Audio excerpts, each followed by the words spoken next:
Assim como cai a chuva do céu e não torna para lá, mas rega a terra, dá a semente e o pão ao que come, assim é a palavra que sai de minha boca. Não volta para mim vazia, mas realiza aquilo para o que foi enviada. A partir de agora, você vai ouvir uma palavra que pode mudar completamente sua vida. O vazio, a solidão, a angústia, a falta de paz.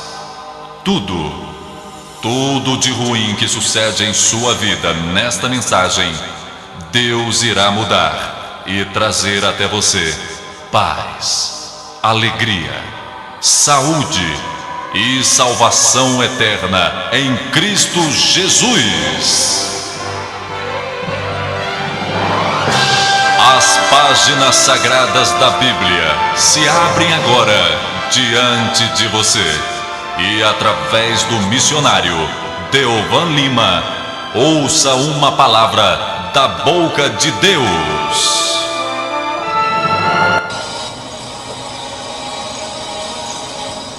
A palavra de Deus está repleta de narrativas das experiências vividas por muitos homens que viveram antes de nós. Homens que tiveram profunda intimidade com Deus. Homens que viram, presenciaram e provocaram milagres por intermédio desta intimidade com Deus que nós jamais iremos ver em nossa vida. Jamais iremos ver o mar se abrir no meio, nem a água brotar da rocha ou coisas do gênero.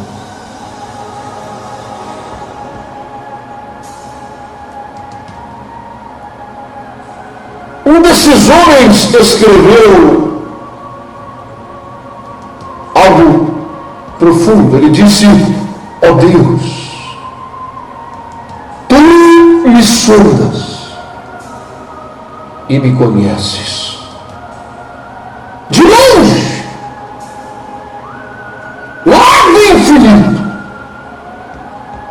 Tu conheces todos os meus pensamentos, o meu deitar, o meu sentar, o meu levantar, o meu agir, antes que a palavra chegue na minha língua. O meu cérebro emite a ordem para a minha língua, antes da minha língua falar esta palavra, tudo, ó Deus, tu já conheces.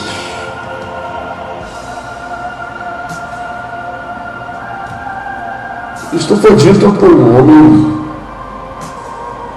de intimidade com Deus.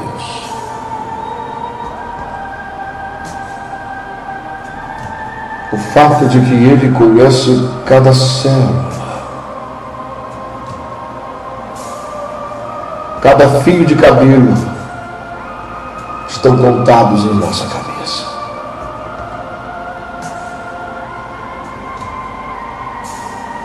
Nossos pensamentos, sentimentos, emoções, tudo ele conhece. Para onde fugirei do teu espírito, disse eles. Se subir ao céu, tu ali estás. Se eu fizer a minha cama no abismo, ali também o Senhor está. Para onde eu fugirei da tua face? Mas ao mesmo tempo em que nós observamos esse detalhe extremamente importante, de que Deus conhece tudo a nosso respeito, 24 horas por dia, cada batida do nosso coração, cada laço armado em nosso caminho, em nossa trajetória. Ele conhece cada detalhe de nossa vida.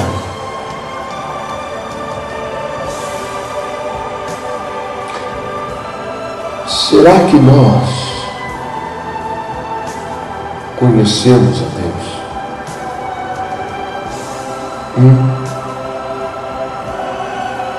O que é que você acha?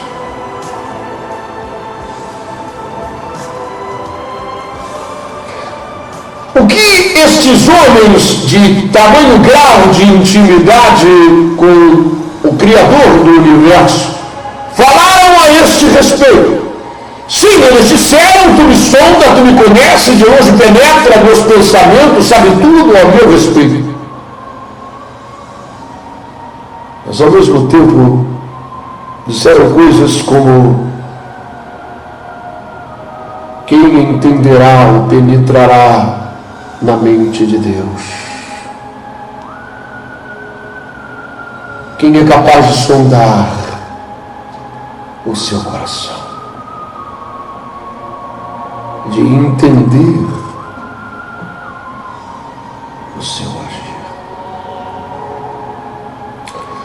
A grande verdade, meu irmão, minha irmã, você que me ouve e me vê em algum lugar, a grande verdade é que isso não é bom. E vamos colocar essa palavra entre aspas para nós. Ou seja, nós não nos sentimos confortáveis com a ideia de não conhecer a Deus. Preste atenção no que eu estou dizendo a você. O que eu estou afirmando é que o nosso conhecimento de Deus, ele é extremamente limitado. E é por esta razão que as pessoas cometem erros terríveis na trajetória da sua vida, por terem a soberba e por terem a pretensão de conhecerem profundamente todos os detalhes sobre Deus. Como num jogo de xadrez, ele acha que vai mover essa peça para cá e vai mover esse bispo para lá e aquele peão para aquele outro lado, e que então Deus irá mover daquela forma e vai passar a torre para cá e vai mover a rainha para o outro lado.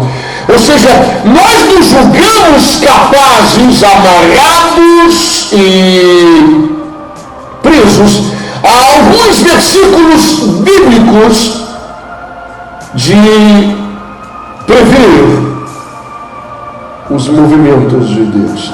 E você observa claramente isso na pregação de alguns pastores, evangelistas, ou tem o nome que tiver, alguém que usa o microfone, que sobe de terno e gravata, ou sem eles, atrás de um púlpito e abre uma Bíblia, e supostamente ali está para ser um profeta, um porta-voz, alguém que venha falar algo que procede do trono de Deus. E essas pessoas, elas fazem afirmativas categóricas. Por exemplo, todos serão curados aqui nessa noite. E não importa se você tem fé ou não, mas pela minha fé eu garanto que todos serão curados.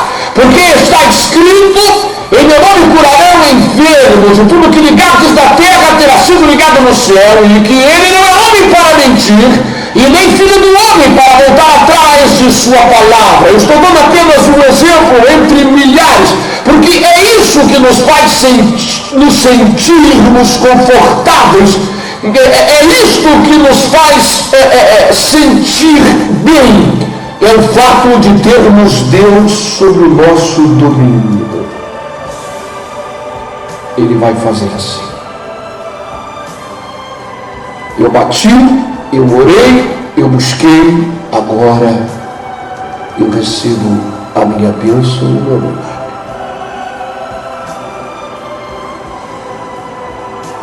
E nós estamos cansados de ver uma multidão de pessoas frustradas, desorientadas, tristes e magoadas com o próprio Deus. Na verdade, a mágoa delas não é de Deus, mas a mágoa delas é daquela mensagem que eles ouviram e, na verdade, realmente o fulano foi abençoado, o ciclano do lado dele foi curado, e a Beltrana ali atrás também recebeu aquela promessa, mas ele não recebeu, e ele começa a questionar o amor de Deus, e ele começa a se achar uma pessoa excluída do olhar e da misericórdia de Deus, porque todos receberam menos ele, e menos aquele, aquela e aquele outro. Porque esta é a tendência da maioria dos pregadores, roubar o direito de Deus de ser Deus. E de tratar a cada um de nós conforme lhe aprouver.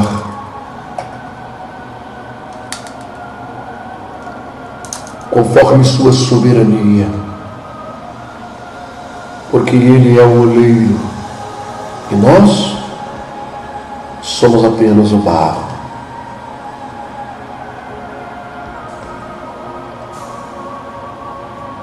E certa vez um irmão comentava comigo e disse: missionário, eu ouvi um testemunho de uma irmã que ela prosperou grandemente. Hoje ela está com várias empresas montadas no ramo de alimentação, de restaurante. E essa irmã, ela pedia esmola na rua, Deus prosperou. E eu disse: glória a Deus, ele realmente tem poder para fazer isso. Mas acontece é que isso não tem sucedido em minha vida. E eu tenho sido fiel em meus dízimos e em minhas ofertas. O que é que está acontecendo? E eu disse a ele: está acontecendo é que Deus é Deus. Ele não é batista e nem assembleano, ele não é presbiteriano e ele não tem nenhuma placa denominacional, ou seja, ele não é amarrado pelos conceitos ou pelas doutrinas internas de qualquer denominação que seja, ou pelo conceito de qualquer líder, mas ele é Deus. E nós nunca podemos nos esquecer daquilo que Jesus disse ao diabo. Ele disse: nem só de pão viverá o homem, mas de toda a palavra de Deus. E é aí que residem os grandes problemas, porque as pessoas pegam meia dúzia de versículos e formam uma verdadeira doutrina nesse punhado de versículos e se esquecem da soberania de Deus. E existem pessoas que chegam a dizer que se você orar ou se você pregar em algum tema e disser: olha, isso vai acontecer é se Deus quiser. Se você falar isso, você joga água fria na fé do povo. Ou seja, se você pregar que Deus é soberano, que Ele não está sob o meu controle, nem sobre o seu controle, e que Ele vai fazer conforme lhe aprouver, segundo a história e a vida de cada pessoa, e segundo os projetos e planos que Ele tem estabelecido sobre a vida de cada um, se você disser: se Deus quiser, você está demonstrando incredulidade. Você tem que fazer afirmações categóricas. Se Deus não fizer, então Ele não é Deus. Eu rasgo a Bíblia. Hoje é o dia, o milagre é agora. Vai ter que ser agora. Porque se não for agora, eu vou desviar, eu vou largar tudo. Deus é Deus e é agora. Se eu não beijar.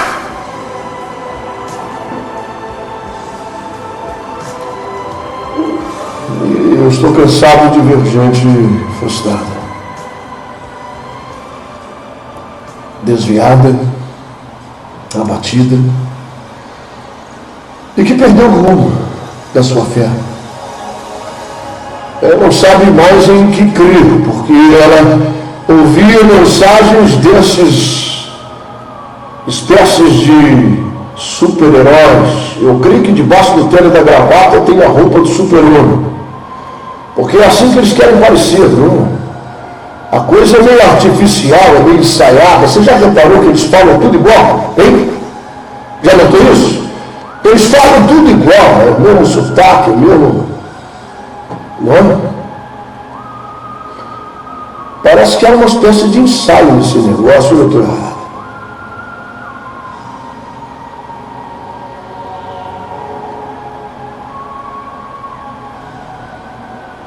Nós,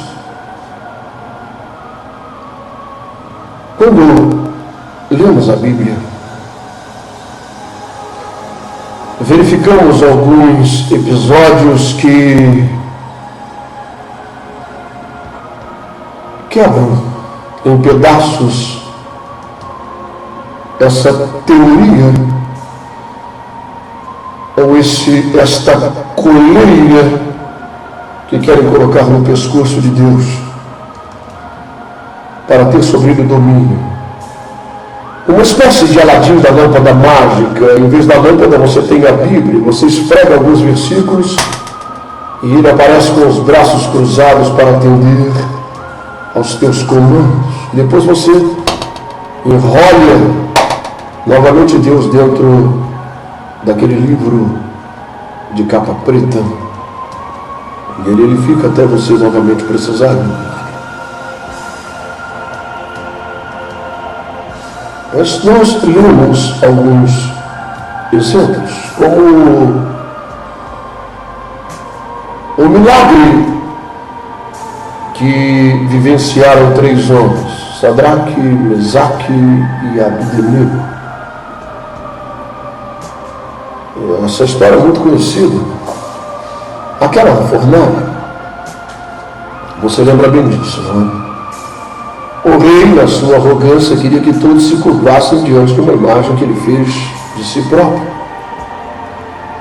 E aqueles que não adorassem a imagem seriam lançados na fornalha ardente e iam morrer queimados, uma morte terrível. E estes 3 homens disseram: nós não vamos nos curvar diante desta imagem. Eu adoro somente a Deus. E quando o rei soube disso, ele foi até lá para tomar satisfação. Ele veio dizer: olha, vocês estão perturbados da cabeça, vocês vão morrer queimados. Não, nós não vamos nos curvar. Ah, não vai não? Acende essa fogueira 7 vezes mais intensa. Eu quero sentir o calor daqui. Acende, taca fogo nesse negócio. Eu quero que o calor chegue até aqui. E eles esquentaram a fogueira e o calor era intenso. E o rei novamente diz: vai ajoelhar, não vai? E foi aí que esses homens demonstraram uma fé estranha. Uma fé que admite a soberania de Deus. Uma fé que admite a falta de entendimento sobre o que vai suceder realmente. Sobre o que Deus tem planejado no final. E eles disseram: rei, nós temos certeza absoluta que Deus tem poder para nos livrar desta chama. Deus tem poder para fazer o coração de todos vocês parar de bater agora e cair todo mundo morto e só ficar nós 3 vivos. Deus tem poder para dar um sopro agora e apagar esse fogo e ninguém acende. Deus tem poder para nos livrar de infinitas maneiras e formas dessa fornalha.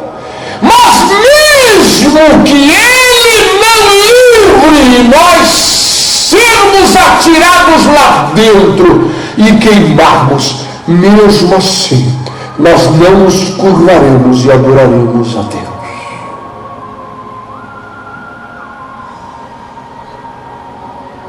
Você conhece bem a história, não preciso completar. Mas veja o que esses homens disseram. Pode não acontecer. Somos fiéis. Nós não estamos em pecado. Pelo contrário, estamos demonstrando a nossa fidelidade, mas não sabemos o que vai acontecer. Não sabemos quais são os propósitos de Deus. nessa história. Veja João Batista, um profeta de Deus, não apenas um profeta, mas o maior de todos eles. O sujeito foi preso, meu irmão. Ele foi preso e pela dança de uma moça, vamos dizer assim. Cortaram a cabeça dele fora. Mas será que Deus não poderia livrá-lo? Quantas promessas ele tinha, e quantas revelações de Deus. E o que dizer dos heróis da fé que estão narrados no livro de Hebreus, que conquistaram reinos, derrubaram muralhas, ressuscitaram mortos, e alguns foram passados ao fio da espada, morreram apedrejados, foram perseguidos, homens que esse mundo não era digno deles.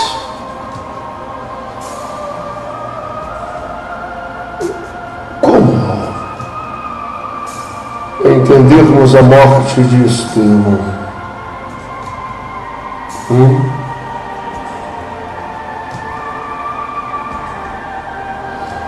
Tiago, assassinado.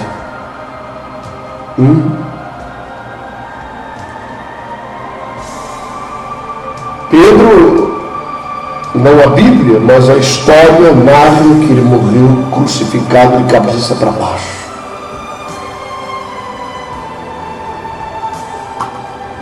Meu Deus, que coisa, não? Que coisa.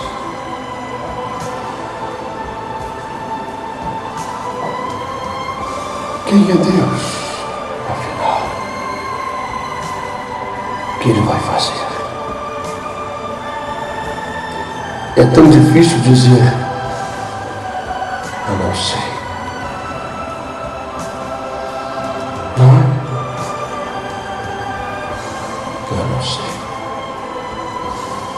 Ainda que a figueira não floresça, não haja vide, nas oliveiras e o produto delas minta, e não haja gado no curral,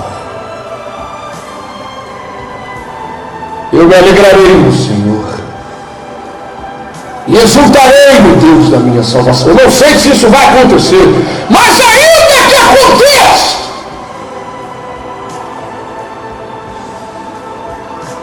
talvez seja por isso que Paulo, longe de ser um menino na fé, ele disse: posso todas as coisas naquele que me fortalece. Eu sei ter abastança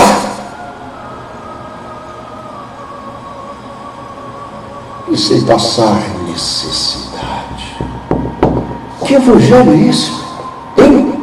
Você não ouve mais essas coisas por aí, e você fica assustado em saber que isso que eu estou falando não é invenção, que eu não fiquei louco, mas o que eu estou pregando está na Bíblia, e isso deixa alguns pastores revoltadíssimos.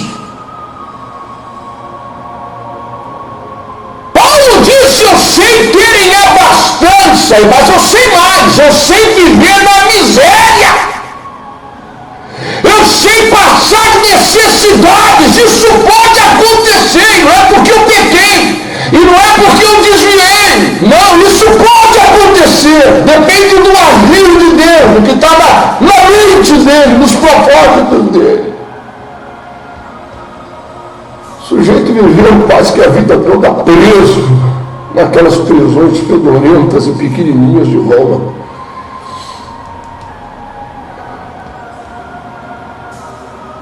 Por causa da sua fidelidade a Deus.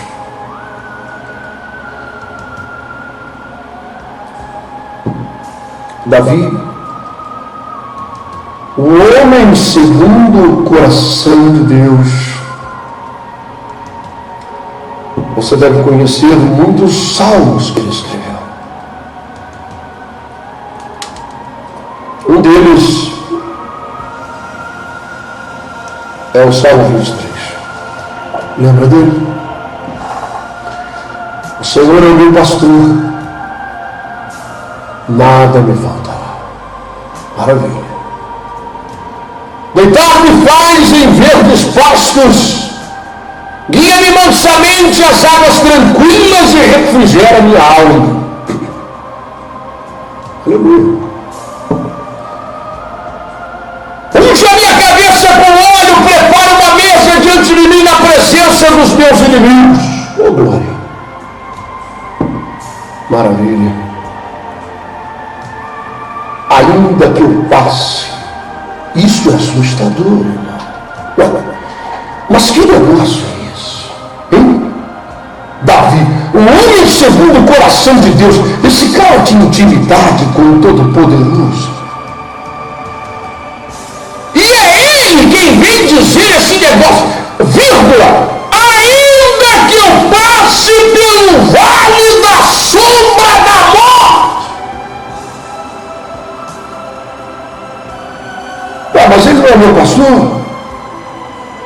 Mas ele não me leva aos verdes pastos e às águas tranquilas? Que história é essa de vale da sombra da morte? Hein? Que isso?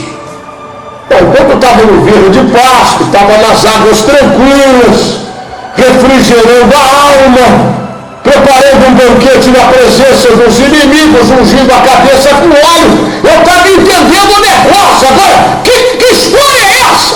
Ele é todo poderoso, ele me ama, ele está comigo, ele vai permitir que eu passe pelo vale da sombra da morte para quê? Sei lá. Sei lá. Pergunta para ele. Mas que ele pode, ele pode. Que ele pode te fazer passar necessidades, ele pode. Que ele pode te fazer ter um espinho cravado na tua carne, ele pode. Passar por naufrágios, prisões, perseguições, ele pode. Fazer você ser jogado lá dentro da fornalha, ou numa cova cheia de leões famintos.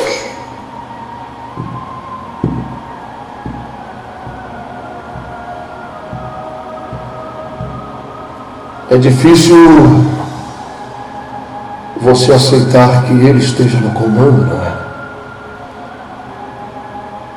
Enquanto está só em receber bênçãos e milagres, está tudo bem, mas assumir a postura de servos e que ele está no comando e que ele é Senhor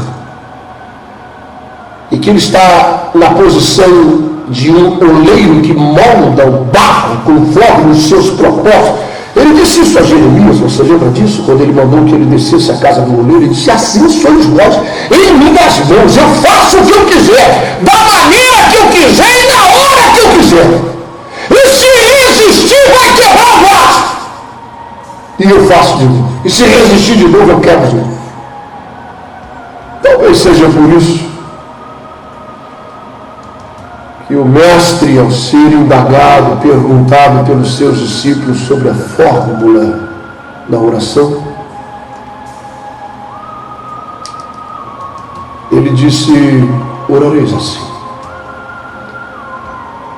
Pai nosso que estás nos céus, santificado seja teu nome.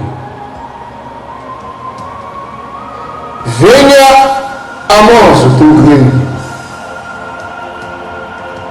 E seja feita a tua vontade, assim na terra como nos céus.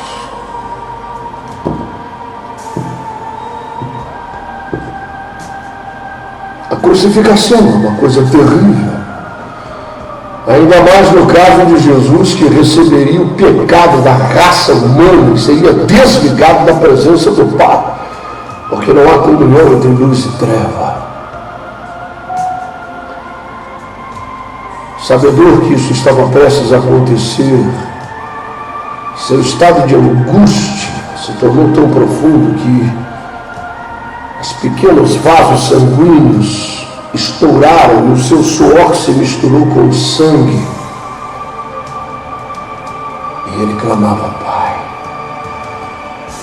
Isso não é teatro, irmão. Isso é verdade. Ele disse: Pai, eu sei que tudo te é possível. Tudo. Passa de mim esse cálice. Passa de mim. Existe uma outra forma, outro meio de salvar a raça humana. Não me deixe passar por isso. Ser aos teus olhos puro pecado. Mas ele disse: todavia, eu me submeto à tua vontade. Faça o que quiser.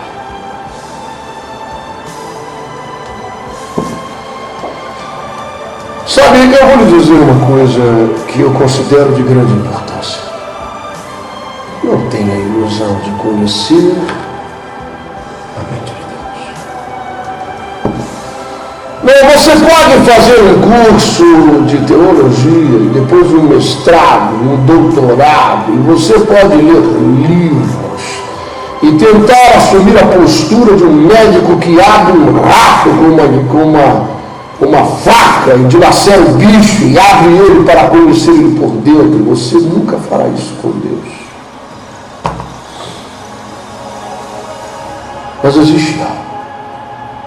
Davi mostrou o segredo de sua intimidade com Deus. Ele disse: ainda que eu passe pelo vale da sombra da morte, não sei se vou passar, mas ainda que eu passe, pode acontecer, porque tu és Senhor da minha vida. Mas se eu passar, eu não temerei mal algum, porque eu sei, essa certeza ninguém tira de mim. Eu posso estar no verde pasto e na água tranquila, ou eu posso estar no vale da sombra da morte. Eu tenho certeza absoluta, essa verdade ninguém tira de mim, esse é o alicerce dos meus pés. Eu sei que tu estás comigo, e a tua bondade e a tua misericórdia me seguirão todos os dias da minha vida, e no fim da minha vida eu habitarei contigo para todo sempre. Isso basta. Eu não preciso tentar me aprofundar no conhecimento de Deus e tentar prever o que Ele vai fazer. Basta para mim entender que Ele está comigo. Seu cajado me conforta, me consola, me dá direção. Sua bondade, sua misericórdia me seguirão, irão comigo todos os dias da minha vida, e no final da minha vida eu habitarei contigo para sempre. Isso basta. Conhecer isso é suficiente para sermos mais que vencedores.